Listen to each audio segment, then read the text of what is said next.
جی السلام علیکم، آپ لوگ سب کیسے ہیں؟ ٹھیک ہیں؟ آج ہم بات کریں گے مشرق وسطیٰ کی موجودہ صورتحال کے اوپر۔ مشرق وسطیٰ کی اور صورتحال تو ہم سب کے سامنے ہے۔ عراق، شام، لبنان، یمن، فلسطین، تیونس، ان ممالک کے حالات عرصہ دراز سے خراب ہیں، خانہ جنگی ہے، لاکھوں لوگ مارے جا چکے ہیں اور لاکھوں لوگ دوسرے ممالک میں ہجرت کرنے پر مجبور ہیں۔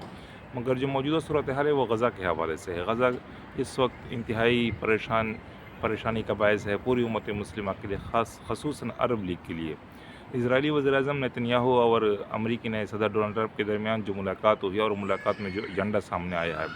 وہ اس حوالے سے انتہائی اہمیت کا حامل ہے۔ اس کے اوپر مختلف بیانات بھی آ رہے ہیں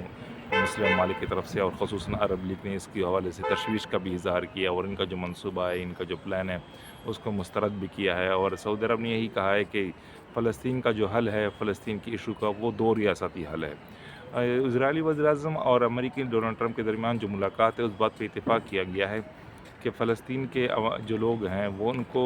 دوسرے ممالک میں، جس طریقے سے مصر کا نام آ رہا ہے، اردن کا نام آ رہا ہے، اور پھر اسرائیلی وزیراعظم نے تو یہاں تک بھی کہہ دیا کہ سعودی عرب کے پاس کافی سرزمین ہے، کافی جگہ ہے، تو فلسطینیوں کو سعودی عرب کے اندر آباد کیا جائے، یعنی ایک نیا فلسطین سعودی عرب کے اندر آباد ہو، جس کو محمد بن سلمان نے واضح طور پر اور عرب لیگ نے موقف ایک جہتی کے طور پر اس حوالے سے جو ان کا جو اجلاس ہوا کونسل کا، مسترد بھی کیا اور غم و غصے کا بھی اظہار کیا، اور یہی کہا کہ فلسطین کا واحد حل دو ریاستی حل ہے۔ فلسطین کو ان کی آبائی سرزمین ہے وہاں پر رہنے دیا جائے اور وہیں پر آباد کیا جائے۔ مگر اس تمام سنیرے میں، تمام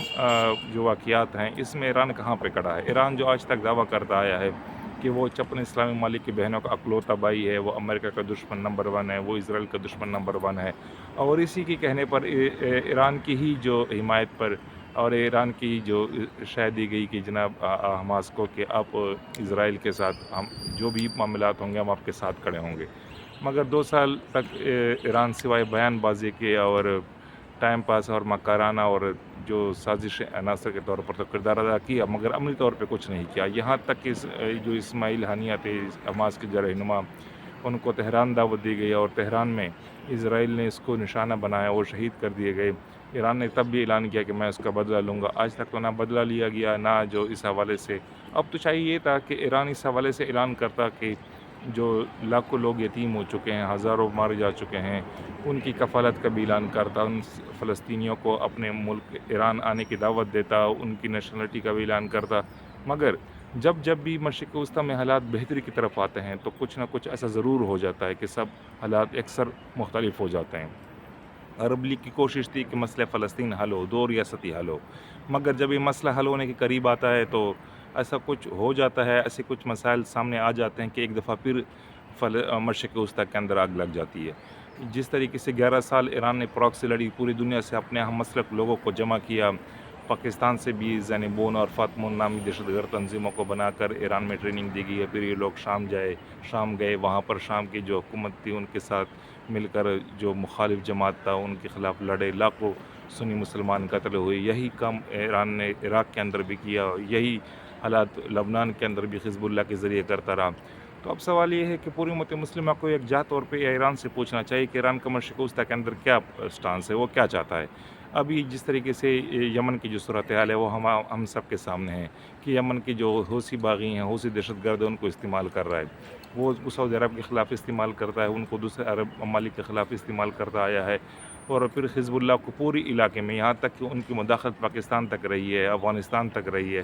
تو اس حوالے سے پاکستان کا بھی موقف واضح طور پہ آیا ہے اور سعودی عرب کے ساتھ جو اظہار یہتی بھی کیا ہے اور حمایت اور یقین بھی دلایا گیا ہے کہ سعودی عرب کی خود مختاری پر کسی صورت پر آنچ نہیں آنے دیا جائے گا۔ مگر اب پھر بھی وہی سوال ہے کہ ایران کس پوزیشن میں کھڑا ہے؟ کیا ایران کا وہی ہمیشہ وہی کردار رہا ہے، وہی کردار رہے گا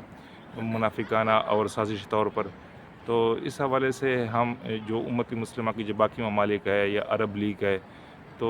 فلسطین کے حوالے سے پرعزم ہیں، وہ چاہتے ہیں کہ یہ مسئلے کا حل ہو،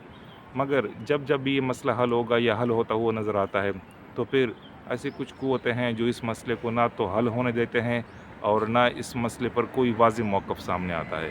ایران کا کردار ہمیشہ سے اس علاقے میں، خطے میں، مشرق وسطیٰ میں سازشی عناصر کے طور پہ رہا ہے، اور اب تک تو پاکستان کے اندر جس طریقے سے جو حالات ہیں، پڑا چنار کے اندر جو کچھ ہوا اس میں بھی ایرانی ہاتھ نظر آتا ہے۔ یہ ہماری اداروں کی رپورٹیں ہیں کہ یہاں سے پاکستان سے تقریباً 5,000 لوگ گئے ہیں، وہ ٹرین ہو کر جو نا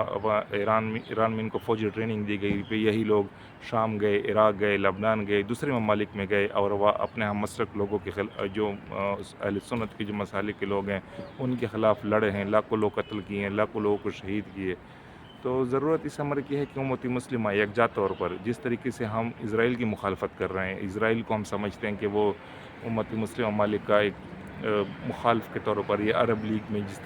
عرب ممالک کے خلاف وہ جس طریقے سے وہ جارحیت کا مرتکب رہا ہے، اسی طریقے سے ایران کا بھی کردار ہے۔ ایران کا کردار ہمیشہ دوغلاپن اور ہمیشہ سازشی عناصر کے طور پر رہا ہے۔